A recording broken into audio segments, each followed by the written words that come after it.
Good day, everyone. Our topic for today is all about property of real number system. So, properties of real numbers. So, these are the properties of real numbers.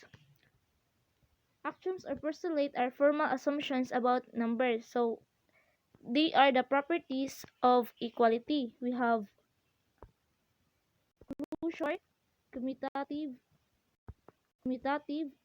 associative, identity, and distributive. So, that are the properties of equality. So in closure, we have the operation of addition, subtraction, multiplication, and division. So in closure, in addition, A plus B is quantity of Z. In subtraction, A minus B is an element of Z. In multiplication, A times B is an element of Z. In division, A divided by B is an element of Z. Next is the commutative property. So commutative property is changing the order but not change the result or the answer. So we have the operation of addition. A plus B is equal to B plus A. In subtraction, A minus B is not equal to B minus A.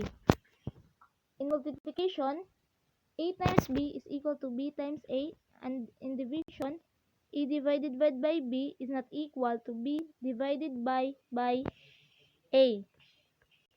Next, properties or property is associative property. So in associative property, changing the groupings of the number but not change the result or the answer. We have the operation of addition. A plus B plus C is equal to A plus quantity of B plus C. In subtraction, A minus B minus C is not equal to A minus quantity of B minus C. In multiplication, the quantity of A times B times C is equal to A times quantity of B times C. In division, quantity of A divided by B divided by C is not equal to A divided by quantity of B divided by C. Next property is the identity. So identity, we have the operation of A plus 0 is equal to A, and 0 plus A is equal to A. Any number that can you add or subtract in 0, the answer is the number that you have add or subtract. Next is the multiplication. Multiplication in identity is A times 1 is equal to A, and 1 times A is equal to A. Any number that you multiply by 1, the answer is the number that you have multiplied. So that is an identity. Next properties is the distributive. So quantity of A plus B times C is equal to AC plus BC. So distributive, A times C is equal to EC plus C times B, or B times C is equal to BC. That is an distributive. Next is the quantity of A minus B times C is equal to EC minus AB. So A, B, and C is an element of Z or integers. So B is not the non-zero integers. So those are the properties of equality. So properties of real numbers, commutative. So the commutative property means changing the order of the number will not change the result. So example, in addition, 3 plus 4 is equal to 4 plus 3 is equal to 7. 7 dapat tira ang answer. Na-typo lang. Next, 7 siya, 7. 7. So, 7. Next is multiplication. 2 times 4 is equal to 4 times 2 is equal to 8. So, 2 times 4, 8 is equal to 4 times 2, 8 is equal to 8. So, have you observed that they change the order of the numbers but not change the result? So, that is an commutative property. Next is associative property. Associative property, changing the grouping of the numbers will not change the result. So, example in addition.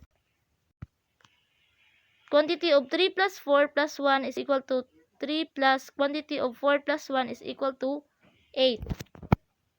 In multiplication, quantity of 2 times 4 times 3 is equal to quantity of 4 times 3 is equal to 24. So that is an example of associative property. Next properties is the identity properties.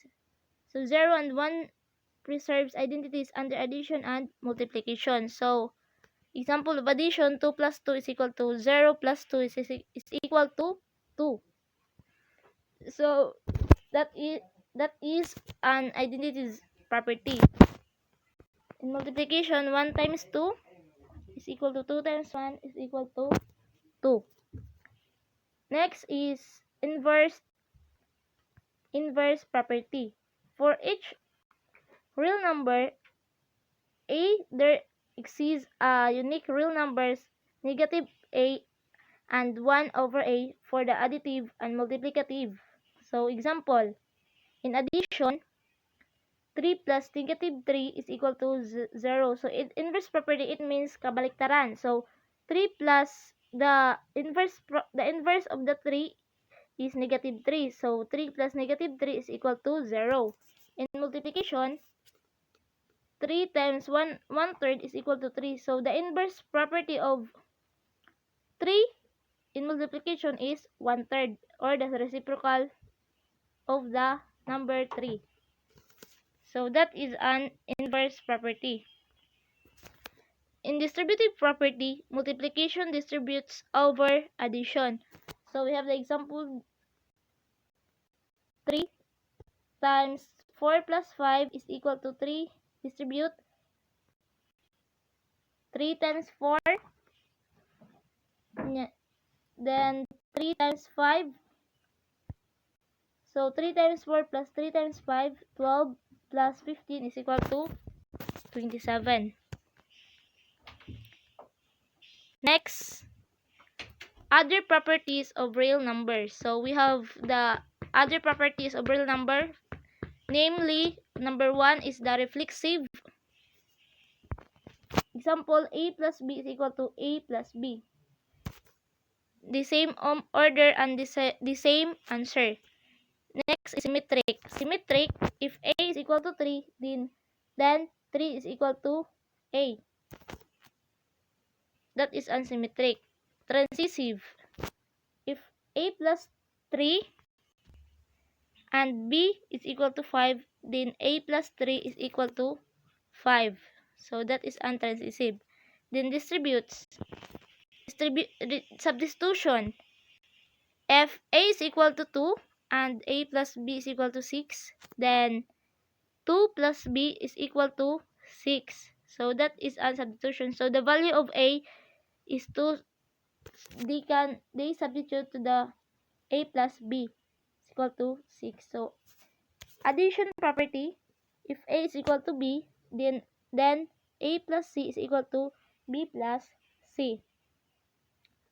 Then multiplication property, example, if a is equal to b, then ac is equal to bc. A is always non-negative. So those are the properties of real number system. That's all. Thank you.